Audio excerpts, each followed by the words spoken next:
Muy bien, gracias por estar conectados a esta hora en 2020 Noticias. Establecemos contacto con Daniel Duque, concejal de Medellín. Daniel ha planteado unas preguntas interesantes alrededor de EPM, específicamente sobre la conciliación, esa llamada conciliación que hizo EPM en días recientes y que obviamente motivó luego la salida de la Junta en hechos que ya, digamos, la opinión pública conoce. Daniel, gracias por estar en 2020 Noticias. Jorge, muchas gracias. Un abrazo a todas las personas que nos están viendo. A ver, Daniel, antes de pasar a unas preguntas que me parecen muy plausibles, que me parecieron muy acertadas, que las hiciste en su momento tras esa llamada conciliación por parte de EPM, quisiera conocer un poco la posición tuya frente a digamos, a ese cambio, digamos, en el discurso del alcalde ayer que en un trino y posteriormente en un video anunció que ahora sí va a analizar el tema de la conciliación con la nueva junta directiva en la primera reunión pues ordinaria que se realice. ¿Qué opinas al respecto, Daniel? Pues Jorge, que esto demuestra cuál es el talante de esta alcaldía. Es una alcaldía que es improvisadora, es una alcaldía que no piensa bien las cosas, que viola los principios de planificación y que además quiere seguir pasando por encima de todo el mundo como si eso no tuviera luego consecuencias. Yo creo que al alcalde se le fueron las luces, al gerente por supuesto también. Esta decisión que se tomó de presentar esta demanda sin haberlo consultado con la Junta, pero además lo de tratar de ampliar el objeto social, lo de haber hecho, por ejemplo, un convenio con Impulsa Millonario sin haber tenido en cuenta la Junta, lo de haber celebrado los 65 años sin invitar a los miembros de la Junta Directiva. Son muchas cosas que poco a poco se fueron juntando, que demuestran es cómo el alcalde tiene un talante autoritario, pero que ese talante autoritario es, digamos, viene con algunas acciones desorganizadas que finalmente terminan teniendo consecuencias nefastas y que, digamos, minan, por supuesto, toda la confianza en la ciudadanía. Y eso es lo que trató de hacer ayer el alcalde. Trató de recular porque se dio cuenta de que el error que había cometido pues estaba poniendo en grave peligro las finanzas de EPM. Entonces ahora ya no sabemos si las aseguradoras efectivamente van a reconocer los más de 5 billones de pesos que pensaban girar.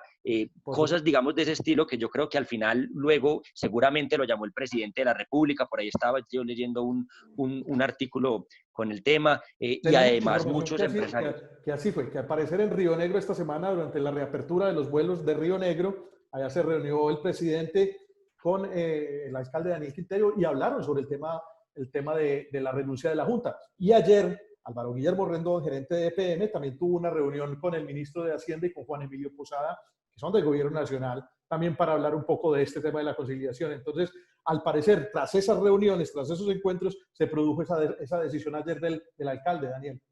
Pues gravísimo, precisamente por eso, es la improvisación. Entonces cuando uno hace ese tipo de anuncios sin hacer, digamos, una matriz de riesgos, que es una de las cosas que nosotros más le Sí, hemos preguntado al alcalde señor. y al gerente de EPM, pues uno de pronto no termina de calcular lo que puede ocurrir, y lo que puede ocurrir es que bajó la calificación en Fitch Ratings, que Moody's Claro. también dice, oiga, tengan mucho cuidado, esto no es un buen mensaje para el mercado, y si Moody's baja más la calificación, pues perdemos nuestro grado de inversión como empresa. Total. Que el gobierno nacional pierde la confianza, que la superintendencia de servicios No, públicos, la pues financiera, la de sociedades, el Ministerio de Minas y Energía, genera unas preocupaciones y unas más, tensiones muy grandes en el más, mercado. más que una entrevista, te propongo casi un diálogo aquí para que hablemos un poco. En la respuesta a la superfinanciera de EPM, porque la superintendencia financiera le hizo un requerimiento a EPM sobre qué decisiones o sobre qué ha pasado, digamos, con los títulos que en este momento y las relaciones con la banca internacional, y EPM en esa comunicación, en esa respuesta a la superintendencia financiera, asegura que ya hay una suspensión temporal por parte de algunos agentes del mercado internacional, específicamente entidades financieras internacionales. Imagínate que ya esto entonces tiene unas repercusiones específicamente en los mercados sobre los títulos que están manejando empresas públicas de Medellín. Por supuesto, es que es muy grave, es que es muy grave. No, cuando uno gobierna, uno tiene Sí, que entender una ciudad, un conglomerado como el que representa Medellín, uno tiene que entender que uno no está jugando Lego, que uno lo que está haciendo es gobernando una ciudad que tiene un patrimonio de sí, muchos billones de pesos y que tenemos una empresa que es la joya de la corona que muchas ciudades en América Latina se soñarían con tener, como sí, las empresas públicas de Medellín, y claro. que eso, digamos, tiene unas responsabilidades y que uno tiene que cuidarla y que uno tiene que protegerla. Y yo, tal vez, Jorge, una de Sí, las grandes reflexiones que a mí me ha dejado esta crisis es, esta tiene que ser una gran oportunidad para que en Medellín nuevamente se cohesione la sociedad civil organizada, que ha estado durante los últimos años muy dispersa y muy suelta. Las ONGs, los gremios, la academia, la cultura, incluso, por supuesto, pues la clase política, juntarse alrededor de unos objetivos comunes, que eso es lo que ha hecho que Medellín salga adelante de los problemas más graves que ha tenido como sociedad. A finales de los 80 y a Por principios de los 90, supuesto. en la época del narcotráfico,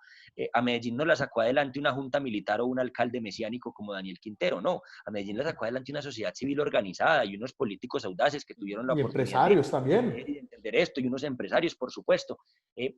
Eso es lo que nos tiene que convocar hoy, eso es lo que yo quisiera hoy, que la gente que ve estas entrevistas, que ve estas conversaciones, que se está preguntando cosas por lo que ocurre con la ciudad, reflexione. Y es la Pero importancia de creería ejercer uno que nuestro... va en esa línea. Ya he visto tantas comunicaciones de tantas partes de sectores políticos, inclusive de sectores políticos a veces antagonistas, también sociedad civil, inclusive sindicatos, empresarios, digamos, ya están haciendo, digamos, un frente, como un frente a todo lo que ha sucedido en EPM. Increíble cómo EPM logra juntarnos cuando de alguna manera sentimos que hay algo que ataca a empresas públicas de Medellín. Por ejemplo, ahí se demuestra el significado que Empresas Públicas de Medellín tiene para la ciudad y para Antioquia, inclusive para el país.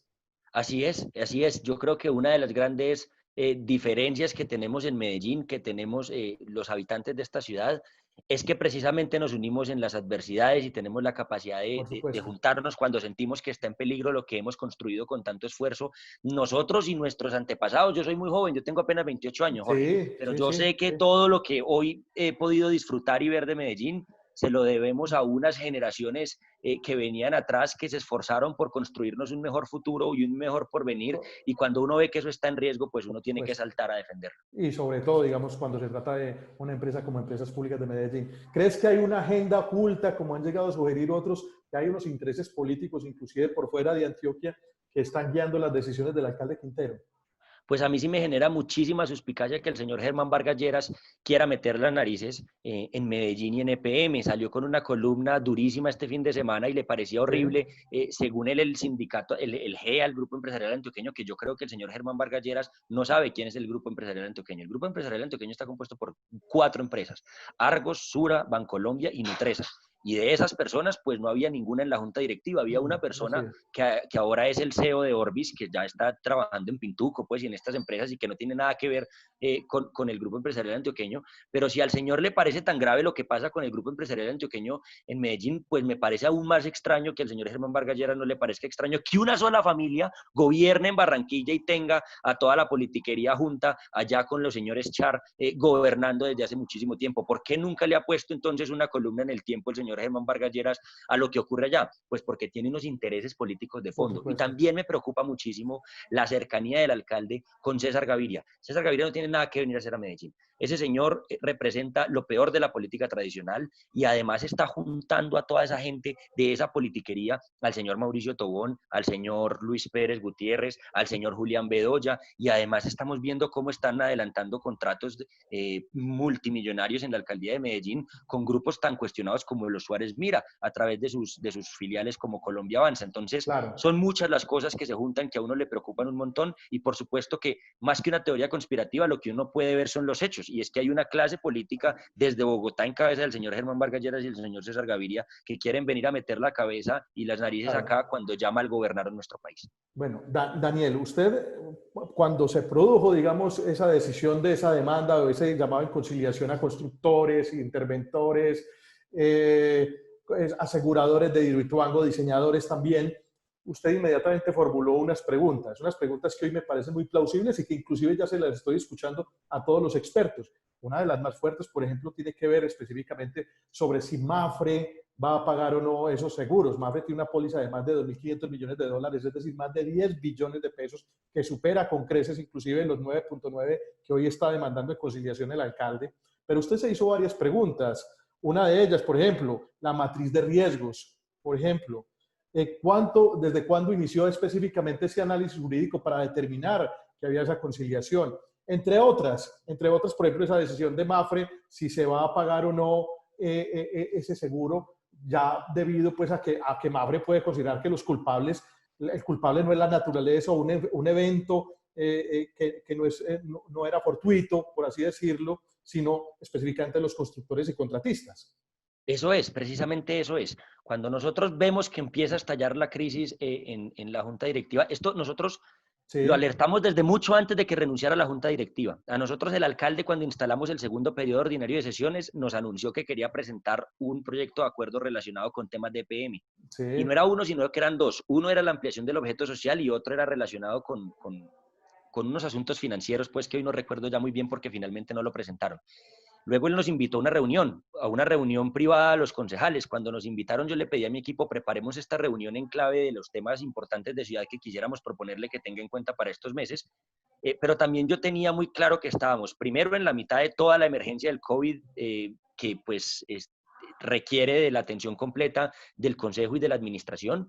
sí, Y por segundo, supuesto. en medio de la reciente presentación del proyecto de acuerdo que buscaba ampliar el objeto social de EPM. Cuando yo me senté, cuando llegamos a esa reunión, estaba el gerente de EPM con algunos de sus vicepresidentes y por Sí, supuesto con el alcalde. Entonces ahí inmediatamente reorganizamos un poco las ideas de la reunión y lo primero que yo le pregunté al alcalde fue la primera pregunta y yo lo tengo en un tuit del 7 de julio donde hicimos un video explicándole a la ciudadanía, porque cuando uno se sienta con el alcalde uno tiene que explicarle a la ciudadanía para qué se sienta con el alcalde y qué le habla con el alcalde. por Y supuesto. entonces la primera pregunta que le hicimos fue, alcalde, ¿esto lo sabe la junta directiva? Y alcalde, ¿esto lo saben los sindicatos? Y no solamente me dijo que sí, sino que además me dijo que estaban absolutamente de acuerdo. Esa denuncia nosotros la sacamos antes de que renunciara la Junta. La Junta citó al día siguiente una sesión extraordinaria al gerente de EPM En y EPM, pues sí. no vieron que las respuestas fueran lo suficientemente satisfactorias y decidieron renunciar en bloque, lo cual es bastante lamentable para la institucionalidad y lo cual es bastante triste para los principios de gobierno corporativo. Entonces Bueno, ahí, Jorge, ya para terminar, eh, ahí nosotros dijimos, hay que prender todas las alertas porque cuando uno presenta una demanda de 9.9 billones, yo no recuerdo una demanda de 9.9 billones de pesos en la historia de mm, Colombia, pero cuando uno presenta una demanda de ese calado, uno tiene que tener muy claro cuáles son los riesgos que implica presentar esa demanda. Lo no, segundo es que él además con el proyecto caminando, pues, por supuesto, es parte de los riesgos. y además nos decía el alcalde, bueno, es que esto solamente es una conciliación. Y yo le Sa- decía, alcalde, sa- pero pero una ¿sabes qué recuerdo? ¿Sabes qué recuerdo en este momento? El Metro de Medellín. Las sí, demandas con el consorcio hispano-alemán y esas demandas lo que hicieron que se alargara los sobrecostos que eso implicó para el proyecto, los años que ese proyecto estuvo detenido en Medellín. Fue un megaproyecto ese, el del metro, obviamente, de 420 millones de dólares que quedó costando más de 2.000 millones de dólares, por ejemplo. ¿y quién era el Precisamente alcalde? debido a las reclamaciones, debido a los problemas que hubo entre consorcio y obviamente la alcaldía de Medellín. ¿Y quién era el alcalde en ese entonces? Hoy en la junta Pues hubo directiva, el varios. señor Omar Flores. Ok, Era el señor Omar Flores y de sí, hecho él lo claro. decía muy orgulloso hace poco en su Twitter diciendo hay momentos difíciles en los que hay que demandar y ta, ta, ta. Nosotros lo hicimos con el Metro de Medellín, sí, lo que no contó es qué implicó eso para el Metro de Medellín, cuántos sobrecostos, cuántos retrasos en la obra, cuántos dolores y cuántas tristezas. Hoy el Metro de Medellín es un orgullo para nuestra ciudad, pero sin embargo eso fue a punta No, de sudor y lágrimas y fue muy difícil y fue muy siete complicado, años detenido el proyecto y de por cuatrocientos supuesto. veintiséis millones de dólares quedó costando cerca de 2.000 millones de dólares, por ejemplo. Hoy Una todavía cosa lo estamos absolutamente pagando. Hoy absurda, todavía lo así estamos es, pagando. Así así es. es. Oiga, las preguntas, entonces volvamos al tema de las preguntas. Son 14 preguntas, pero el gerente se había comprometido a responderle a esas preguntas y esta es la hora en que usted no ha recibido todavía esas respuestas. No solamente no las ha respondido, sino que además lo he buscado, le he escrito por WhatsApp a él, al enlace del consejo con EPM. Les he pedido, por favor, que nos respondan lo antes posible, porque cuando uno se compromete a responder las preguntas al otro día, pues uno espera que sean serios, pero llevamos una semana y nada que nos responden, y eso lo que hace es ahondar mucho más la desconfianza. Y el anuncio de ayer del alcalde, pues primero puede ser un apretón del gobierno nacional y puede ser un apretón de muchos sectores de la sociedad, pero lo que demuestra en el fondo es que el alcalde no estaba seguro de presentar esa demanda y que la presentó más para ganar titulares de prensa que para efectivamente defender los intereses del patrimonio público más importante que tenemos en nuestra ciudad. Entonces, Pero a mí sí crees me que parece eso no, muy porque preocupante. hubo un momento que él dijo en un trino, adelante, gerente. Así es, pues bueno, ahora para atrás, gerente, todo indica. Daniel, ¿qué papel debe asumir esta nueva junta frente a ese tema de la conciliación? Inclusive aquí hago un inciso, un pequeño paréntesis, porque al parecer el director de Fedesarrollo no va a integrar la junta según el portal Valora Analytic. según Valora, según Caracol Radio, Según según El Caracol Radio, Espectador, ya es sí. una cosa que ha salido en distintos medios de comunicación. Y pues la verdad es que sería muy preocupante porque Luis tal vez Fernando era Mejía. era uno de los nombres más serios, el del doctor Sí, Mejía, junto al doctor Rico, que también creo que es una persona muy respetable, muy reputada y que conoce muy bien y que es muy respetada por varios empresarios con los que he tenido la oportunidad de conversar frente a este tema. Yo lo que le pediría a la nueva Junta es que asuma con toda la seriedad y con todo el liderazgo este momento difícil que está enfrentando EPM, que por favor, por lo que más quieran, nos ayuden a privilegiar los intereses del patrimonio público más sí. importante de nuestra ciudad. Eso es lo que tienen que hacer, que actúen con absoluta ética, que digan cuando tengan conflictos de interés y que lo manifiesten abiertamente y que trabajen horas extra para recuperar la confianza perdida que tiene la ciudadanía en EPM y pues Claro. que ojalá le pongan también un tate quieto al gerente, porque esto hay que decirlo de una vez por todas. El gerente se equivocó y se equivocó de manera grave y esas equivocaciones graves pues normalmente en una empresa terminan exigiendo renuncias. Entonces yo sí quisiera pedirle a la junta directiva que esté pendiente, que le ponga tate quieto al gerente, pues toda vez que el alcalde pues finalmente parece no le va a pedir la renuncia. Bueno, Daniel, el papel del consejo en esto, porque digamos no ha habido una solicitud a extras. Yo creo, bueno, que el concejal Simón Molina sí lo hizo, pero digamos el consejo en pleno no debería estar analizando esta situación que está ocurriendo con Es entidades públicas. Es una conversación que hemos tenido varios concejales, el concejal Daniel Carvalho, el concejal Simón Molina, la concejala Dora Saldarriaga, tengo que decir también la concejala Natalie Vélez, el concejal Alfredo Ramos, por supuesto, pues quien les habla. Hemos pedido que por favor lo antes posible nos citen a deliberar. Yo le decía al presidente Luis Bernardo Vélez, yo le decía, no puede ser que seamos avestruces, que metemos la cabeza en medio de la tierra cuando estamos en la peor crisis institucional de los 65 años de EPM. El presidente ha sido muy receptivo, debo aceptarlo, y ha decidido que a partir de la próxima semana, el martes, empezaremos unos foros temáticos, haremos 4 foros sobre 4 temas, el tema de gobierno corporativo, el tema jurídico, el tema social, el tema económico. Por Más supuesto. adelante me imagino que la mesa directiva también hará un anuncio oficial sobre este asunto, donde nos sentemos y donde podamos deliberar, porque la gente con toda la razón demanda que un consejo de Medellín que actúe, que delibere, que hable, que opine y que siente posición frente a lo que está pasando, porque lo que está pasando es muy grave. Y ante esta situación, nosotros, que somos la junta directiva de la ciudad, pues tenemos que tomar postura y tenemos que apretar a la administración y decirles que por favor nos rindan cuentas de manera oportuna. No puede ser que el alcalde, en su afán de tumbar juntas directivas como Ruta N, como el Fongret, que también lo denunciamos, como EPM, al parecer la Fundación EPM también, al parecer Sapiencia también han manifestado como algunos problemas allá adentro, pues esta junta sí no se la puede saltar, porque esta junta es elegida por voto popular y esta junta representa a la ciudadanía y nuestro papel tiene que ser sentarnos, deliberar, conversar, discutir y exigir todas las respuestas pertinentes. Así es, Daniel, hay que seguir preguntando. Ese es el Así trabajo es. que se puede desarrollar en este momento. Daniel, muchas gracias por estar con nosotros. Jorge, muchísimas gracias a vos y a todas las personas de 2020 Noticias y pues enhorabuena, un portal que por fin está muy preocupado de los temas locales. La verdad es que muchas felicitaciones. Gracias, Daniel. Felicitaciones a usted también, hombre. Mucha suerte. Hasta Gracias. luego.